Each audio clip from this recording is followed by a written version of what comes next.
इस परग्रही दुनिया के क्षितिज को ध्यान से देखिए। जो कभी केवल विज्ञान कथा की दुनिया तक सीमित था, वो अब पूरी तरह से वैज्ञानिक तथ्य बन चुका है। दो सूरज दुनिया के किनारे के नीचे डूब रहे हैं, एक ऐसा गोधूली फैलाते हुए जैसा पृथ्वी पर कभी नहीं देखा गया। सितंबर 2011 में नासा के केपलर मिशन ने सिग्नस नक्षत्र में 245 प्रकाश वर्ष दूर देखा। वहां उसने तारों की रोशनी में एक सूक्ष्म लयबद्ध मंदता को पकड़ा, जिससे एक ऐसी दुनिया का पता चला जो दो अलग अलग तारों के गुरुत्वाकर्षण बंधन में फंसी हुई है। ये है केपलर 16b, असली टेट्विन। अध्याय 1, क्षितिज का ढंग। दशकों तक मानवता की कल्पना उसके उपकरणों से आगे रही। 1977 में एक सिनेमाई कल्पना ने लाखों लोगों को मोहित कर लिया। एक अकेला नायक नारंगी रेगिस्तान के पार देखता है और एक द्वितारा प्रणाली को क्षितिज के नीचे डूबते हुए देखता है। ये एक खूबसूरत रहस्यमय छवि थी, लेकिन 20वीं सदी के वैज्ञानिक समुदाय के लिए ये एक अप्रमाणित कल्पना ही बनी रही। ग्रह निर्माण के अधिकांश मॉडल ये सुझाव देते थे कि दो तारों की अराजक गुरुत्वाकर्षण शक्तियां किसी भी नवजात ग्रह को टुकड़ों में बांट देंगी। फिर भी प्रकृति बार बार हमारे गणनों से कहीं अधिक रचनात्मक साबित होती है। 2011 के अंत में नासा के केपलर स्पेस टेलीस्कोप के डेटा का विश्लेषण करते हुए खगोल भौतिकविदों ने एक असामान्य संकेत देखा। तारों की रोशनी में कुछ गैर आवधिक गिरावटें, जिन्हें एक अकेले तारे से समझाया नहीं जा सकता था। 245 प्रकाश वर्ष दूर ब्रह्मांडीय अंधकार में झांकते हुए केपलर ने कुछ असाधारण खोजा। एक तारकीय जोड़े की परिक्रमा करता हुआ एक ऐसा ग्रह था जिसने ग्रहों की संरचना को लेकर हमारी समझ को ही बदल दिया।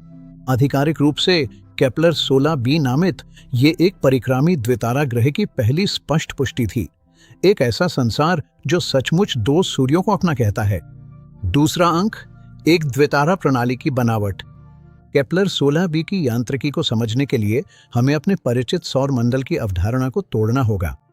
हमारा ग्रह एक अकेले तारे की परिक्रमा करता है, एक पूर्वानुमेय एकाकी मार्ग पर चलता है, लेकिन केपलर 16 प्रणाली में वास्तविकता की नींव एक जटिल द्वितारा गुरुत्वाकर्षण नृत्य है। इस नृत्य के केंद्र में है मुख्य आधार, एक के बौना या नारंगी बौना तारा।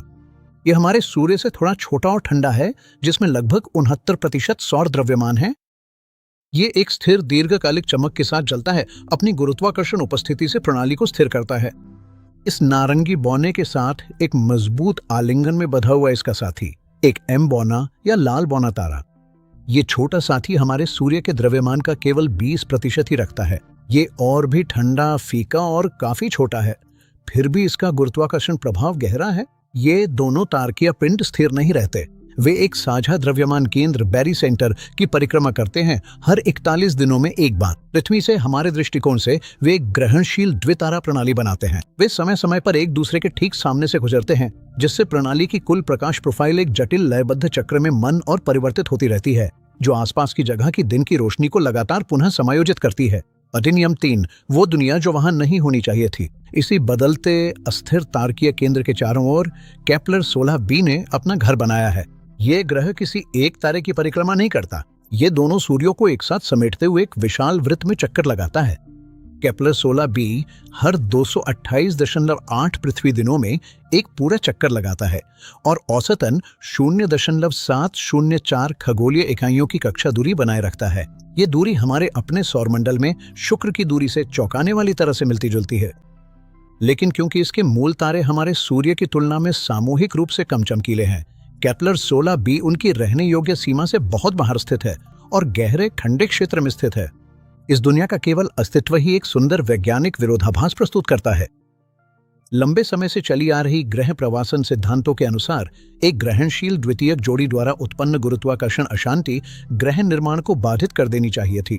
इस निकटवर्ती क्षेत्र में बदलते हुए गुरुत्वाकर्षण खिंचावों ने ब्रह्मांडीय मलबे को इतनी तेज गति दे दी होती कि शांतिपूर्ण संचयन असंभव हो जाता और शुरुआती चट्टानों को जोड़ने के बजाय तोड़ देता। बचने के लिए केपलर 16b संभवतः प्रणाली के शांत, बिना विघ्न वाले बाहरी किनारों पर बहुत दूर बना होगा, जहां गुरुत्वाकर्षण की गड़बड़ियां कम थीं। करोड़ों वर्षों में शेष गैसीय डिस्क के साथ हुई अंतःक्रियाओं ने ग्रह को धीरे धीरे भीतर की ओर खींचा और उसे उस अत्यंत स्थिर, कसकर बंधी हुई परिस्थितियों कक्षा में पहुंचा दिया जिसे हम आज देखते हैं। ये ग्रहों की दृढ़ता का एक स्मारक है।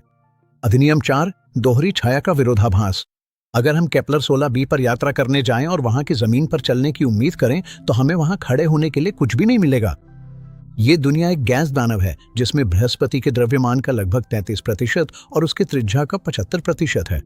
ये हाइड्रोजन, हीलियम और मीथेन का एक जमी हुई गोला है जिसकी संरचना शनि के समान है। लेकिन अगर हम इस गैस दानव की परिक्रमा कर रहे काल्पनिक पथरीले चंद्रमा की ठोस सतह पर खड़े होते तो आकाश में हमें ब्रह्मांड में अद्वितीय एक दृश्य देखने को मिलता। हम दोहरी छाया की घटना के साक्षी बनते, क्योंकि आप दो अलग अलग तारों की रोशनी में नहाए होते, आप एक साथ दो अलग अलग छायाएं डालते।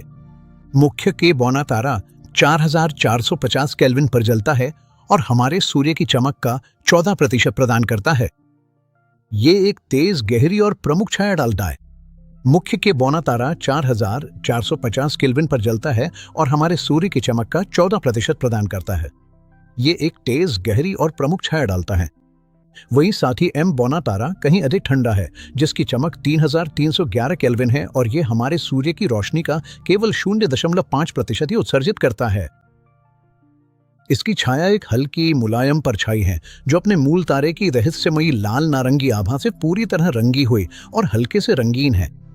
जैसे जैसे ये दोनों तारे अपने 41 दिन के कक्षीय चक्र को पूरा करते हैं, परिदृश्य लगातार बदलता रहता है।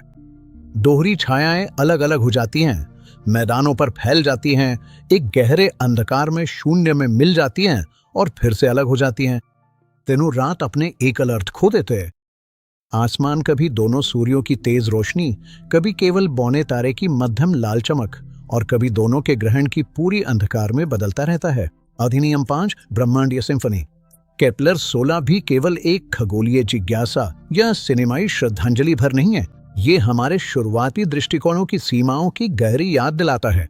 सदियों तक हमारे एकल तारा प्रणाली को ब्रह्मांड के लिए आधार नक्शा माना गया, एक सामान्य मानक जिसके अनुसार सभी अन्य दुनियाओं को मापा जाना चाहिए।